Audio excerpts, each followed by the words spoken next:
हाय, कैसे आप लोग। उम्मीद करता हूँ कि आप लोग अच्छे होंगे और आपकी स्टडी जो है वो भी अच्छी चल रही होगी। साथियों, आज से हम लोग स्टार्ट कर रहे हैं मॉडर्न हिस्ट्री, आधुनिक भारत का इतिहास।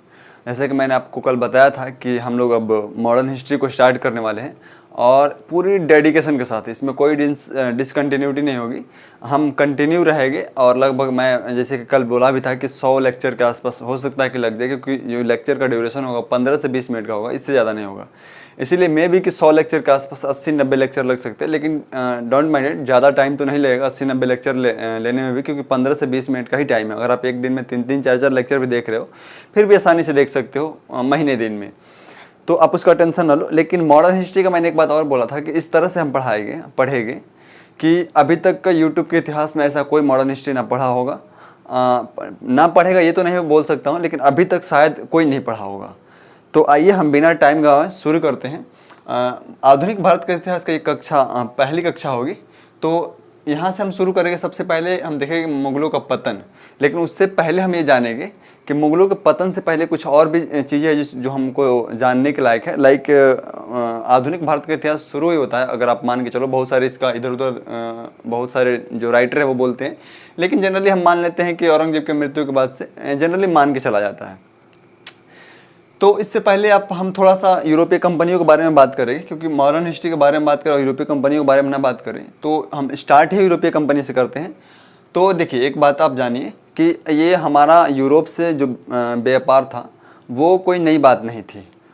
यूनानियों के समय से ही भारत और यूरोप का व्यापार जो था वो हुआ करता था भूमध्य सागर से। एक बात मैं आपको और बता देता हूं कि अगर आपका जो नॉलेज है ज्योग्राफी में थोड़ा सा कम है, तो उस पर थोड़ा सा आपको नॉलेज गेन करने की आवश्यकता है। क्योंकि मैं जो बात बोलूँगा, लाइक मैं अभी बोला भूमध्य सागर, लाल सागर, जैसे मैं बोल दूँ कि एशिया और यूरोप का व्यापार यूनानियों के समय से ही भूमध्य सागर के रास्ते हुआ करता था। तो आपको ये जानने की ज़रूरत है कि भूमध्य सागर है कहाँ। मैं ऐसे थोड़ा सा मैप पे दिखा देता हूँ। आप अगर सामने मैप रखें तो ज़्यादा बेटर होगा। तो सबसे पहले आप देख लीजिए कि अगर आप इस तरह से, मैं जनरली यहाँ पे एक छोटा सा मैप ड्रॉ कर दूँ, तो आप इसको इटली मान के चलो, तो इस तरह से है। और ये रहा हमारा पूरा भूमध्य सागर। इस तरह आप इस तरह से आ जाओ यहाँ पे। तो थोड़ा सा इधर उधर करके, अगर यहाँ पे मैं, क्योंकि स्पेस तो है नहीं, यहाँ पे मैं भारत बना देता हूँ, तो आप देख लेना। तो यहाँ पे क्या है, स्वेज नहर, जो बाद में उसका निर्माण किया गया था, और लाल सागर। यहाँ पे लाल सागर से होके आप अरब सागर में जाके भारत पे जा सकते हैं। तो ये यूनानियों के समय से ही भारत का जो व्यापार था वो यूरोप से हुआ करता था। लेकिन एक घटना घटती है 1453 में। 1453 में क्या होता है, एक बात जान लो कि ये वाला जो व्यापार वाला जो मार्ग था भूमध्य सागर से जो होके आता था, ये इटली एक देश है जो पूरी तरह से लगभग ये बोल सकते हो कि भूमध्य सागर में बसा हुआ देश है। तो इस पे जो कब्जा था वो इटली का कब्जा था। लेकिन 1453 में उस्मानिया सल्तनत जो था, उस्मानिया सल्तनत ने एशिया माइनर को जीत लिया। आप इन बातों को, सारे बातों को नोट्स बना रहे तो लिखेंगे, और तभी आपको समझ में आएगा अच्छे से कि मैं क्या बोलना चाह रहा हूँ। और मॉडर्न हिस्ट्री को इस तरह से मैं बता दूंगा कि आप उसका टेंशन बिल्कुल ना लें कि आप लाइफ में कभी नहीं भूल पाइएगा। बस अब मैं जो बोल रहा हूँ उसको लिखते रहे और समझते रहे। तो मैं बोल रहा था कि इटली का जो अधिकार था इस मार्ग पे, ये मार्ग जो था, इस पे इटली का अधिकार हुआ करता था। यहाँ पे एक देश है तुर्की, भूमध्य सागर के किनारे पे बसा हुआ एक देश है तुर्की।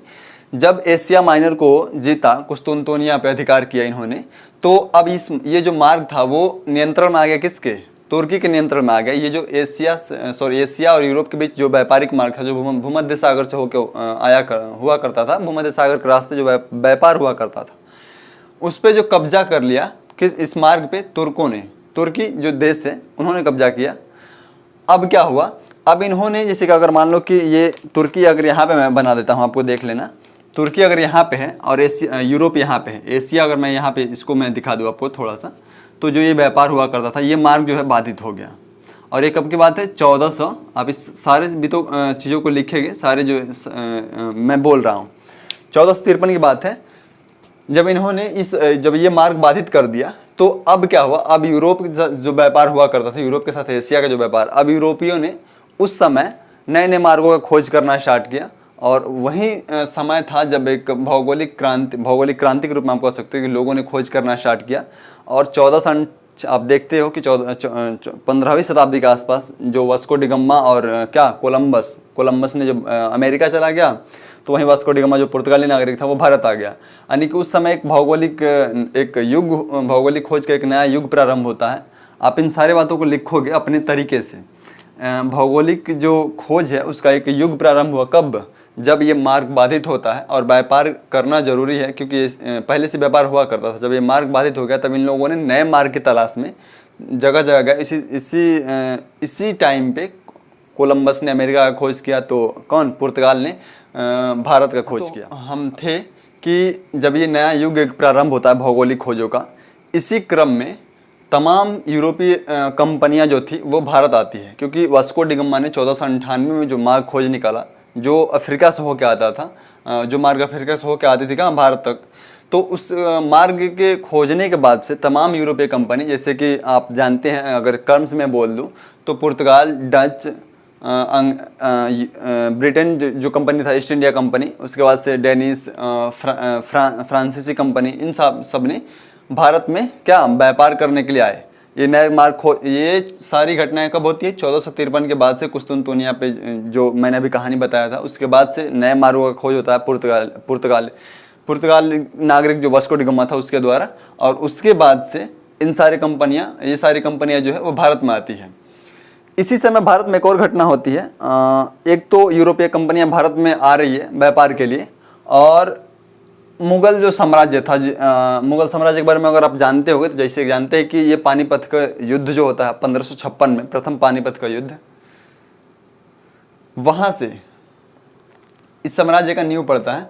और मुगल साम्राज्य जो है 1526 से लेके आप देख सकते हो, तो मुगलों से ही अंग्रेजों ने सत्ता को हथियाया था, तो उस समय तक। लेकिन इस समय क्या होता है कि जब एक तरफ तो ब्रिटिश कंपनी, फ्रांसीसी कंपनी, जो भी यूरोपीय कंपनियां वो भारत में आ रही है व्यापार के लिए, दूसरी तरफ क्या हो रहा है? मुगलों का पतन हो रहा है। मुगलों का पतन कैसे हो रहा है? मुगलों का पतन का क्या कारण है, इसके बारे में थोड़ा सा हम लोग डिस्कस करेंगे। आप इन सारी बातों को लिखिएगा। ये मुगलों का पतन का कारण जो है ये इंपॉर्टेंट है मेंस के लिए। तो आप देखोगे मुगलों के पतन का क्या कारण था। हम इस बात पे आगे चर्चा करेंगे कि क्यों हमें ये बता रहे हैं।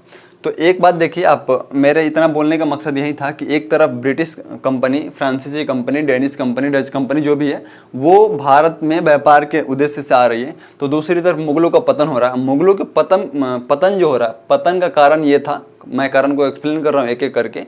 लेकिन मुगलों के पतन के बाद से भारत में बहुत सारे छोटे छोटे राज्य का उत्थान हो जाता है।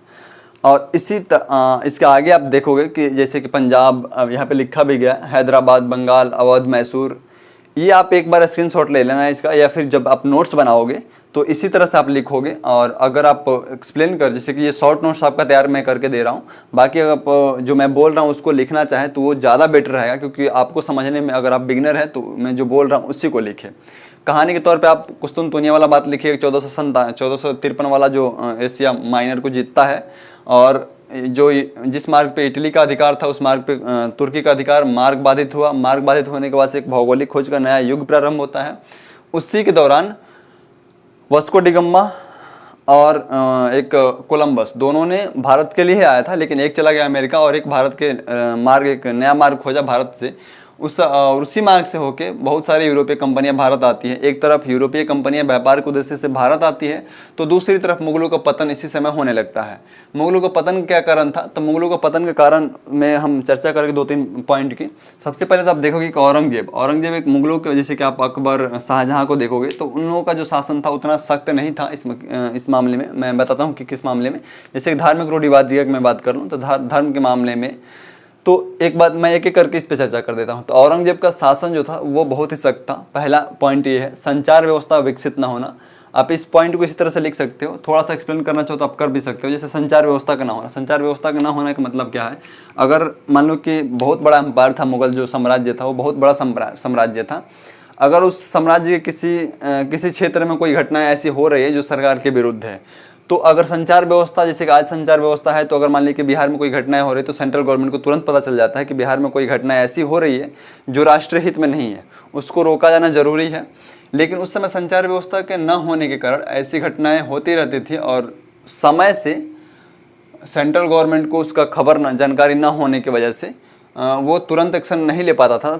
यही रीज़न था कि मुगलों का जो पतन था, मुगल जो साम्राज्य था वो पतन की ओर बढ़ गया धीरे धीरे करके, क्योंकि बहुत सारे उसमें रीजन थे। उसमें से एक रीजन ये भी था कि संचार व्यवस्था का विकसित ना होना।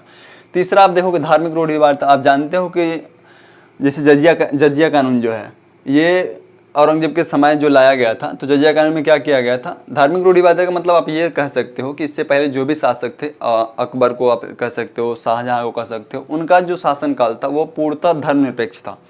उसमें कोई भेदभाव नहीं था, कोई धर्म को लेके कोई ज़्यादा ये नहीं था कि ये वाला धर्म जो है वो राष्ट्र का धर्म है, बाकी जो धर्म है वो उसके खिलाफ हम लोग कोई एक्शन ले, चाहे कोई कुछ भी। जैसे कि आप, मैं जो बोलना चाह रहा हूँ वो सब समझ पा रहे हो आप। तो इस तरह से कोई नहीं था। मैं किसी पर्टिकुलर रिलीजन का नाम तो नहीं ले रहा, बट वही बात है कि धार्मिक रूढ़िवादिता यहाँ पे थी। जजिया कानून, तो जजिया कानून के थ्रू आप जानते हैं कि बहुत सारे मंदिरों को तोड़ के मस्जिद बनाया गया। ये औरंगजेब के काल में ही हो रहा है और लोगों का भरोसा उठते गया सरकार से। इजारा प्रथा, आप एक बात, जब मॉडर्न हिस्ट्री में हम लोग आगे बढ़ेंगे तो वहाँ पे एक इजारेदारी प्रथा आएगा जिसको स्थायी बंदोबस्त भी बोला जाएगा, और एक और दो नाम से और जाना जाएगा जिससे कि इस्तेमारी बंदोबस्त, ऐसे करके भी शायद इस्तेमारी, हाँ, इजारेदारी प्रथा ये बोला जाएगा। तो ये इजारेदारी प्रथा जो है यहीं से शुरुआत होता है, जिसको आगे जाके स्थायी बंदोबस्त बोला जाएगा। तो इजारेदारी प्रथा में क्या होता है कि इन्होंने भू राजस्व एकत्रित करने के लिए जमींदारों को नियुक्त कर दिया औरंगजेब के शासनकाल में, और वो जमींदार जो है किसानों से मनमानी तरीके से क्या राजस्व, भू राजस्व वसूल करने लगे। साथ ही इसमें एक पॉइंट, इसको हम इजारेदारी प्रथा को आगे बढ़ाते हैं तो कुलीनबर्ग में, मैं यहाँ पे लिखा हूँ कुलीनबर्ग के आपसी संघर्ष। अब जैसे कि आप मान लीजिए किसी गाँव में अगर दो जमींदार हैं तो उन लोगों में आपसी संघर्ष इस बात को लेकर हो जाता था कि हम ज़्यादा क्षेत्र का क्या भू राजस्व वसूल करेंगे, ज़्यादा मात्रा में वसूल करेंगे। इस तरह से कुलीनबर्ग में भी आपसी संघर्ष होने लगा था। साथ ही अगर कुलीनबर्ग में आपसी संघर्ष होने लगा था तो सेंट्रल गवर्नमेंट, यहाँ पे सीजी का मतलब हो सेंट्रल गवर्नमेंट, सेंट्रल गवर्नमेंट का मतलब यहाँ पे मैं ले रहा हूँ किससे? मुगल साम्राज्य से। तो मुगल साम्राज्य अगर मान ली कि जो टैक्स वसूल के दे रहे हैं उन्हीं के अंदर अगर आपसी संघर्ष हो जाए तो वो क्या करते थे कि अब इसी की वजह से टैक्स समय पर सेंट्रल गवर्नमेंट को ना पहुँच पाता, यानी कि मुगल साम्राज्य के पास समय से टैक्स न पहुँच पाता था, जो भी भू राजस्व की वसूली होती थी, तो सेंट्रल गवर्नमेंट यानी मुगल साम्राज्य जो है उसके पास वित्तीय संकट उत्पन्न हुआ। वित्तीय संकट आप हुआ तो वो सेना पर कैसे खर्च कर पाएगा? तो सेना के खर्च में, जो सेना पे व्यय जो किया जाता था उसमें भी कटौती किया गया, और साथ ही अगर सेना के व्यय में कटौती हो जाता है यानी कि सैन्य तौर पे वो स्टेट जो है वो कमज़ोर होगा।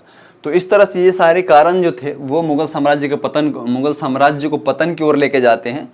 आप इन कारणों को एक्सप्लेन करके भी लिख सकते हो, या फिर अगर आपके एग्जाम में सीधे पूछा जा रहा है कि मुगल साम्राज्य के पतन के कारण, तो थोड़ा सा भूमिका बना के थोड़ा सा आगे बढ़ के इस पॉइंट को भी लिख सकते हो, थोड़ा थोड़ा एक्सप्लेन करके। तो ये सब कारण थे किसके? मुगल साम्राज्य के। अब आप देखोगे एक तरफ क्या हो रहा है, एक तरफ यूरोपीय कंपनियां यहाँ व्यापार के उद्देश्य से आ रही है, तो दूसरी तरफ क्या हो रहा है? दूसरी तरफ मुगल साम्राज्य पतन की ओर बढ़ रहा है। अब मुगल साम्राज्य का पतन तब एकदम पूरी तरीके से हो जाता है, लगभग आप मान सकते हो कि मुगल साम्राज्य का पतन हो जाता है, क्योंकि उसके बाद से कोई ऐसा शासक नहीं आया जो मुगल साम्राज्य को उस बंधन में बांध सके जिस बंधन में पहले से बंधा हुआ था, मतलब उतना कठोर तरीके से शासन करे। औरंगजेब की मृत्यु एक मुगल साम्राज्य के पतन का एक प्रमाण दे देता है। मुगल साम्राज्य यहाँ से बिल्कुल अब पतन की तरफ मान, क्योंकि इसके बाद से जो भी सम्राट बनते हैं, जो भी राजा बनते हैं, वो उनका इतिहास में नाम थोड़ा बहुत ले लिया था बस काम चलाने के लिए, क्योंकि वो उतना ज़्यादा प्रभावशाली नहीं थे जो भी शासक आगे बनते हैं। तो औरंगजेब की मृत्यु यहाँ पे दो घटनाएं मैंने अभी डिस्कस कर दी, एक तो यूरोपीय कंपनियों का आगमन हो रहा है और दूसरा मुगल साम्राज्य पतन की ओर बढ़ रहा है। मुगल साम्राज्य के पतन की ओर बढ़ रहा है, इसी क्रम में एक घटना यहाँ पे हो रहा है क्या? 1707 में औरंगजेब की मृत्यु हो जाती है। औरंगजेब की मृत्यु के बाद से मुगल साम्राज्य पतनोन्मुख हो गया। यही आप जो मैंने अभी एक्सप्लेन कर रहा था उसी बात को आप यहाँ पे देख सकते हैं कि मैंने लिखा हुआ कि 1707 में औरंगजेब की मृत्यु के बाद से मुगल साम्राज्य पतनोन्मुखी हो गया, यानी कि मुगल साम्राज्य का, सॉरी यहाँ पे थोड़ा सा गलती हो गया, मुगल साम्राज्य पतन की ओर बढ़ गया। ठीक है, अनेक राज्यों का इसके बाद से क्या हुआ? अगर मान लीजिए कि सेंट्रल गवर्नमेंट, मैं एग्जाम्पल के तौर पर आपको दे रहा हूँ, अगर आप आपके पास पॉलिटी का थोड़ा बहुत नॉलेज होता है, इस एग्जाम्पल को अच्छे से समझ पाइएगा। जैसे भारत 1947 में आज़ाद होता है, तो लगभग 2 दशक तक तो नहीं हम बोल सकते, हम मान सकते हैं लगभग 2 दशक तक भारत में जो क्षेत्रीय दल थे, राजनीतिक क्षेत्रीय दल थे, उनका उत्थान नहीं हो पाया था। लेकिन जैसे ही 1970 के दशक के बाद से आप देखोगे कि कांग्रेस का कोलैप्स, कांग्रेस एक तरह से पतनोन्मुखी की तरफ बढ़ती है। कांग्रेस का बहुत सारे स्टेट ऐसे आते हैं जहाँ पे उस चुनाव नहीं जीत पाती है, तो बहुत सारे क्षेत्रीय दलों का क्या होता है? उत्थान होने लगता है।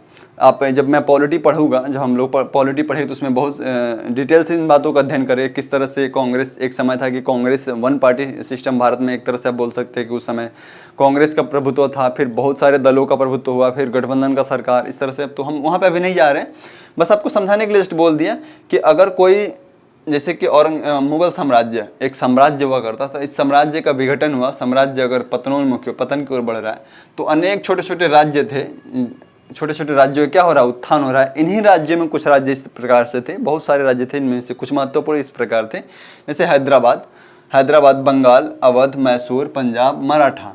अब इन्हीं सभी को एक एक करके यूरोपीय कंपनियाँ जो यहाँ पे आई हुई है, सबसे पहले तो हम ये बता देते हैं कि ये जो राज्य थे, ये मुगल साम्राज्य के पतन के बाद से इनका उत्थान होता है। अब देखिए, ये तो मुगल साम्राज्य का पतन हो चुका है अभी तक, साथ ही छोटे छोटे राज्यों का उत्थान भी हो चुका है, और यूरोपीय कंपनियां, जो 5 कंपनियां बड़ी बड़ी थी, वो भारत में व्यापार के उद्देश्य से आ गए। अभी तक ध्यान रखना है आपको कि अभी तक वो पॉलिटिकली अपना पैर नहीं जमा रही है कंपनियां, वो केवल व्यापार ही कर रही है भारत में आके। अभी तक वो राजनीति में कोई इच्छा शक्ति अपना प्रभावी नहीं कर रही है, राजनीति में रुचि नहीं ले रही है। तो आगे क्या होता है, यूरोपीय कंपनियों का आगमन जो हो गया, उसके बाद से क्या हुआ, व्यापार बढ़ गया। अब मान लो कि 5 कंपनियां यूरोप से यहाँ पे आके व्यापार कर रही है, व्यापार में मुनाफा बहुत ज़्यादा, कई गुना था। अब व्यापार जब बढ़ गया तो लालच बढ़ गया। लालच किस में बढ़ा, उन्हीं कंपनियों में आपस में लालच बढ़ गया कि हम ज़्यादा, अगर हमारा जो व्यापारिक एकाधिकार हो जाता है भारत में, तो ज़्यादा मुनाफा हम कमा सकेंगे।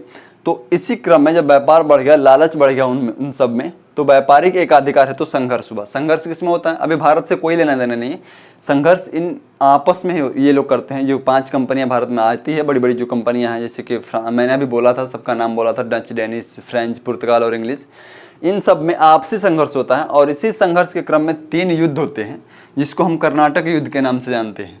ये बीपीएससी में पूछा हुआ क्वेश्चन है, आप इसको ध्यान में रखोगे कि बीपीएससी में पूछा हुआ क्वेश्चन है कि कर्नाटक युद्ध जो कौन सा कब होता है। तो आप देखोगे STPCS में ऐसे पीटी में क्वेश्चन पूछे जाते हैं, जनरली पूछ दिए जाते हैं। तो प्रथम कर्नाटक युद्ध आप देखोगे तो ये युद्ध जो होता है 1746 से 48 के बीच होता है। प्रथम कर्नाटक युद्ध 2 साल तक चलता है। तीसरा जो है 49 से 54 के बीच होता है, दूसरा, प्रथम 46 से 48, दूसरा जो होता है, दूसरा कर्नाटक युद्ध जो होता है 49 से लेकर 54 तक होता है, और तीसरा कर्नाटक युद्ध जो होता है वो 56 से लेकर 63 तक होता है। जब हम वर्ल्ड हिस्ट्री पढ़ेंगे तो हम एक बात का यहाँ पे चर्चा करेंगे, जो तीसरा युद्ध होता है, तीसरा कर्नाटक युद्ध जो होता है, ये वाला थर्ड कर्नाटक वार, ये यूरोप में एक सप्तवर्षीय युद्ध होता है। वो हम बताएंगे जब वर्ल्ड हिस्ट्री पढ़ेंगे तो अच्छे से, तो उसी का विस्तार यहाँ पे होता है। क्योंकि आप देख सकते हो यहाँ पे पेरिस के संधि से इसका अंत होता है। मैंने इसका शताब्दी बता दिया, आप इसको नोट डाउन कर रहे हैं ना, शताब्दी कब कौन सा युद्ध होता है। साथ ही इसके आगे जो मैंने लिखा हुआ है एक्स-लास-चापेल की संधि, ये क्या होता है कि ये युद्ध जो होता है, युद्ध का अंत जो होता है इस संधि के थ्रू, इस संधि के बाद से युद्ध का अंत होता है, यानी कि इस युद्ध का अंत इस संधि के द्वारा हुआ है। जैसे प्रथम कर्नाटक युद्ध का अंत एक्स-लास-चापेल की संधि से होता है, तो द्वितीय कर्नाटक युद्ध का अंत पांडिचेरी की संधि करके होता है, तृतीय कर्नाटक युद्ध का अंत पेरिस की संधि से होता है। ठीक है, तो आप इन बातों को थोड़ा सा ध्यान रखें। अब आगे देखें, आगे हम चर्चा करने वाले हैं। एक पॉइंट हम थोड़ा सा चर्चा कर देते हैं, जैसे कि मैंने 3-4 पॉइंट आप जो देख रहे हैं, आप अगर लिखे होगे उसको समझे होगे अच्छे से, तो आपको समझ में आया होगा कि मैं क्या बोल रहा था, मैं किस तरह से बोल रहा था। जिस तरह से आप कहानी की तरह बोला हूँ, उस तरह से अगर आप लिख रहे हैं तो आप लाइफ में कभी नहीं भूल पाइएगा। और मॉडर्न हिस्ट्री को इस तरह से कोई भी नहीं पढ़ाएगा, ये मैं आपको गारंटी दे रहा हूँ। तो अब देखिए, जो राज्य का उत्थान हो चुका है, अब एक एक करके ये कंपनियां, क्योंकि अब देखिए मैं एक बात यहाँ पे थोड़ा सा भूल गया, आप देखोगे कि इन तीनों युद्ध के बाद से मुख्य तौर पे एक ही कंपनी भारत में रह जाती है, और वो है east India company. East India company अगर मैं संक्षेप में लिख दूँ इसको, तो ईस्ट इंडिया कंपनी जो है वही भारत में रह पाती है। बाकी जो है वो जैसे फ्रांस हो, इन सब ने अपना लगभग आप ये बोल सकते हो कि अपना झोरा झंटी, क्योंकि ये थे तो बाद में तक भी थे। जैसे पुर्तगाल बहुत बाद में गया जाता है, पौंडीचेरी से, जैसे गोवा से पौंडीचेरी जो फ्रांस के कब्जे में थे, तो इन सब बाद में भी गए हैं। लेकिन क्या है, एक व्यापारिक एकाधिकार किसका हो गया, भारत में व्यापारिक अधिकार की मैं बात करूं तो व्यापारिक अधिकार जो है वो ईस्ट इंडिया कंपनी के अंतर्गत आ गया। व्यापारिक अधिकार पे ईस्ट इंडिया कंपनी ने अधिकार कर लिया, एकाधिकार हो गया, व्यापारिक एकाधिकार ईस्ट इंडिया कंपनी का हो गया भारत में। अब क्या है, जब व्यापारिक एक अधिकार हो गया तो इन लोगों ने सोचा कि अब मुनाफा जो है और बढ़ाने के लिए अब इन लोगों ने राजनीतिक तौर पर हस्तक्षेप करना स्टार्ट किया। और राजनीतिक तौर पे हस्तक्षेप करने के इसी क्रम में क्या करते हैं, एक एक करके सारे स्टेट को, जैसे छोटा छोटा जो राज्य का उत्थान होता है मुगल साम्राज्य के पतन के बाद से, हैदराबाद, बंगाल, अवध, इन सबको जीतते हैं। हालांकि इन सबको जीतने का जो टाइम है वो अलग अलग है। कभी क्लाइव जैसे कि द्वैध शासन लगा के जीत लिया, वारन हेस्टिंग्स आया तो उसको हटाता है। फिर आप देख सकते हो कि डलहौजी आता है तो उन्होंने गोदनी से ऐसे कर करके, जब मैं सब एक एक करके बताऊंगा, अभी तो आप फिलहाल इतना जान लो कि अगर मैं इसके संस्थापक की बात करूं तो निजाम उल मुल्क हैदराबाद का संस्थापक है, मुर्शिद कुली खां बंगाल का, सारद खां इसका अवध का, तो हैदर अली मैसूर का, पंजाब का सिख, मराठा का शाहू। हम एक एक करके सब चर्चा करेंगे किस तरह से कौन क्या कब कब इसका संस्थापक, कैसे कौन इसमें शासक बनता है। तो जैसे कि बंगाल में अपने नवाब का पद के बारे में बात करोगे तो नवाब का पद कहाँ से आता है।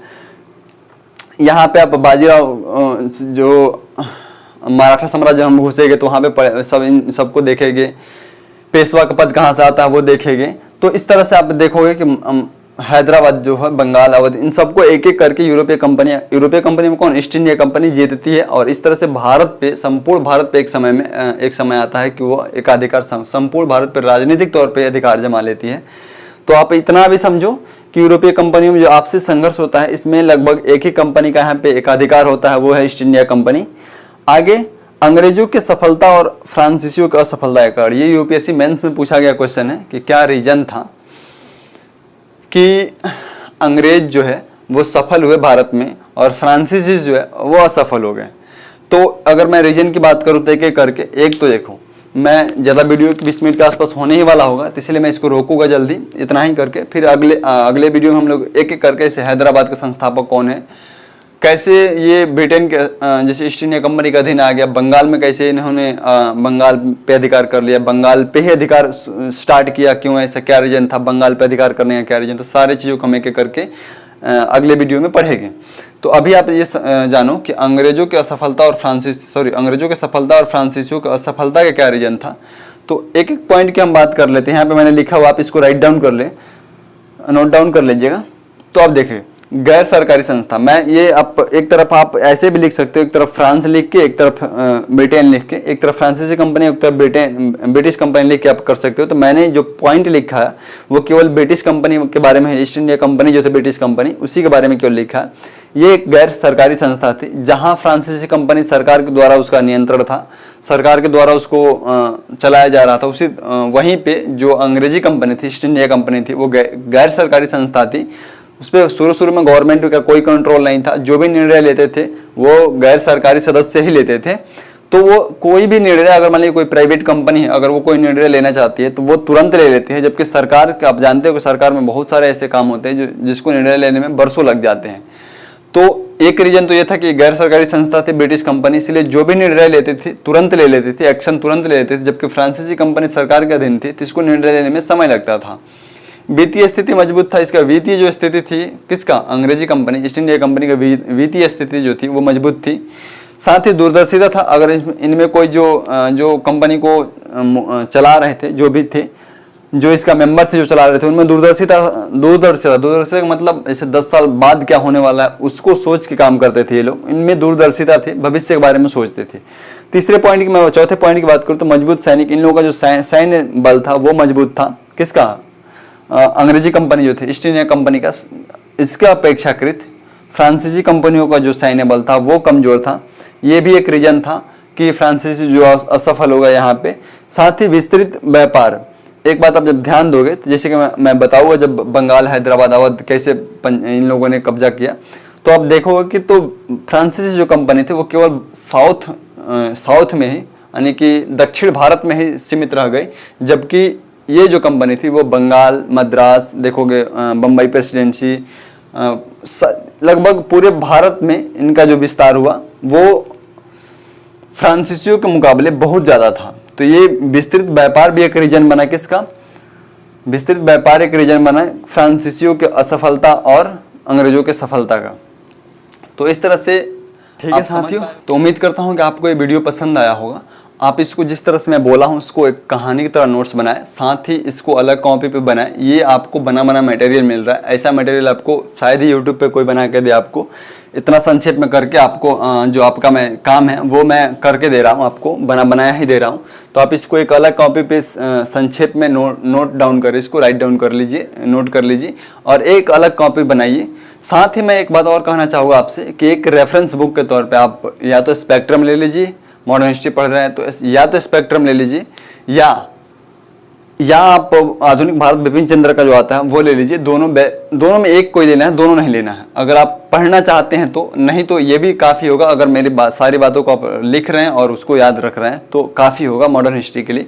क्योंकि देखो आप जितना एग्जाम में जितना काम है उतना ही हम लोग को पढ़ना है। अगर मॉडर्न हिस्ट्री की बात हम करें तो बीपीएससी या फिर किसी स्टेट पीसीएस में जा रहे हैं तो वहाँ पे तो अच्छे खासे पीटी में क्वेश्चन पूछा, लेकिन यूपीएससी की हम बात करें तो यूपीएससी पीटी में ज़्यादा इसका वेटेज है, ज़्यादा इसका रोल है। लेकिन मेंस में एवरेज 2 क्वेश्चन से 3 क्वेश्चन है, 3 क्वेश्चन एवरेज मान सकते हैं, 3 से ज़्यादा तो नहीं, एवरेज 3 मान सकते हैं।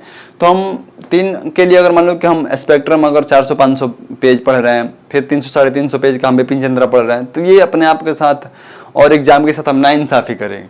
तो उतना हम लोग को नहीं करना है। हम जिस तरह से बोल रहे हैं आप उस तरह से हमारे साथ आप चलते रहिए, नोट्स बनाते रहिए।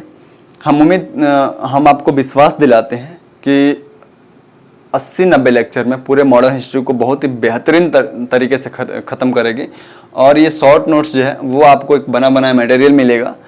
आप इसको नोट डाउन करिएगा। आप इसको अलग से कॉपी बनाइए इसके लिए, और एक जो मैं बोल रहा हूँ उसके लिए आप एक अलग से कॉपी बनाइए। 2 कॉपी रखिए आप, 2 कॉपी में आपका मॉडर्न हिस्ट्री खत्म होगा और बहुत ही अच्छे तरीके से खत्म होगा। तो ठीक है साथियों, हम मिलते हैं कल नेक्स्ट वीडियो में। Thank you so much video देखने के लिए।